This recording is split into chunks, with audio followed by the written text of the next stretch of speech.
In Mark Lanegan's 2020 memoir, Sing Backwards and Weep, the author describes how he and a couple friends were shooting up one night and they were rinsing their rigs, their needles, and the water was pink with blood, and they put it in a glass, and this girl walked in, this girl that they really hated, and she, thinking that it was a Cosmopolitan or some other kind of cocktail, just picked up the glass and drank it. And the guys, this is so dark. This is their idea of what's hysterically funny. Welcome to The Radioactive Patient, a music, art, and mental health mashup. I'm Allison Strong, your host, and sometimes we talk about books, especially if they're about music or about really interesting people, which this one is. Sing Backwards and Weep, published in 2020, is the long and storied history of Mark Lanegan's short life and the Seattle music scene that we know as grunge. Now, I use the term really short life because Mark Lanegan passed away in February of 2022 at the age of 57. The cause of death was not given, but Mark Lanegan had battled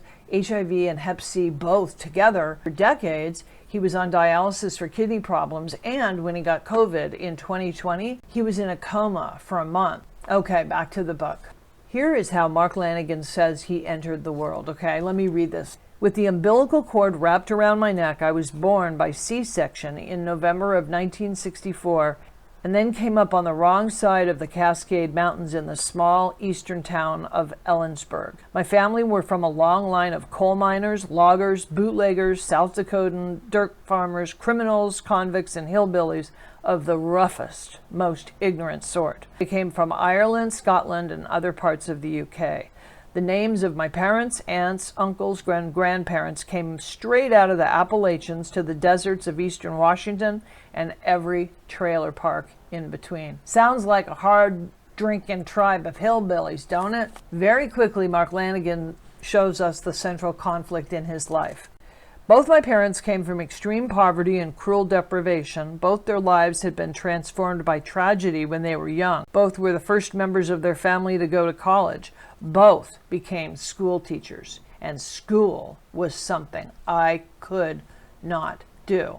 Mark didn't study. Instead, he hustled, he played quarters. By the age of 12, he says he's a fledgling alcoholic, a criminal, a thief, and a porno fiend. Music turns out to be his saving grace. When he's 20, he meets these twins, the Connor twins. They're both like 6'4" and 300 pounds, and they start a band, and even though they fight on stage and off, one after another, they find their way out of Ellensburg and into Seattle. In fact, Screaming Trees, as Mark writes, was his ticket out of Ellensburg, which he called a cow town. What I learned, and I'm embarrassed to say that I didn't know this because I used to work in alternative rock radio, is that Screaming Trees was around since the mid-'80s, way before grunge became a thing, which meant that the record labels that they were on pushed them towards positioning themselves as heavy metal, which Mark Lanegan didn't like. He really was into Nick Cave and Leonard Cohen, and he wanted to do music that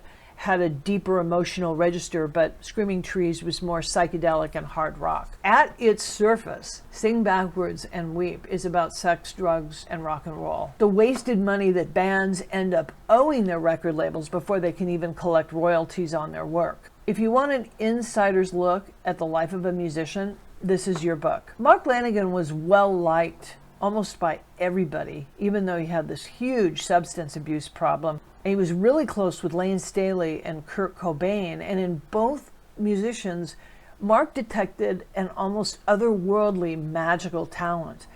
In his descriptions of Layne Staley, he's like talking about him like he's almost an elf of some sort. So there's lots of stuff about scoring, copying, shooting up, being dope sick, getting methadone in Europe, because every time, these guys toured Europe and they played a lot of festivals, including Lollapalooza. But when they were in Europe, every time they went to a different country and had to go through the border, all their luggage and everything was checked. So when Mark was in Europe, he had to get a hold of methadone, which was available over there. Luckily for him, he didn't have to be dope sick. But there is a lot about the drugs, and there's only so much of that is interesting. Really what the book is about is self-hatred. I could have done without knowing that Mark Lanegan procured heroin for both Layne Staley and Kurt Cobain, or that Mark Lanegan had ignored 3 phone calls from Kurt Cobain asking him to come over on the same day that Kurt Cobain committed suicide. Since the book is really about self-hatred, it makes sense that Lanegan would include these tragic details. There's just one last passage I have to tell you about. During the end of Mark Lanegan's active addiction to alcohol, crack, heroin, basically anything he could get his hands on, he was down and out in the streets of Seattle, and a cop started hassling him and was going to book him, but instead of putting handcuffs on him and arresting him, he gets this faraway look in his eyes, and then he turns to Lanegan. He says, "Didn't you used to be a singer?"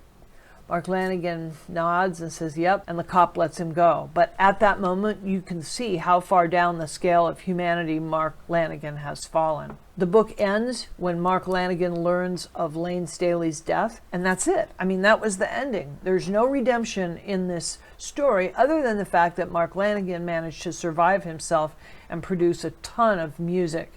12 solo albums, all kinds of side projects. I mean, he even worked with PJ Harvey and Moby, and it's just crazy. Well, that's it for this edition of The Radioactive Patient.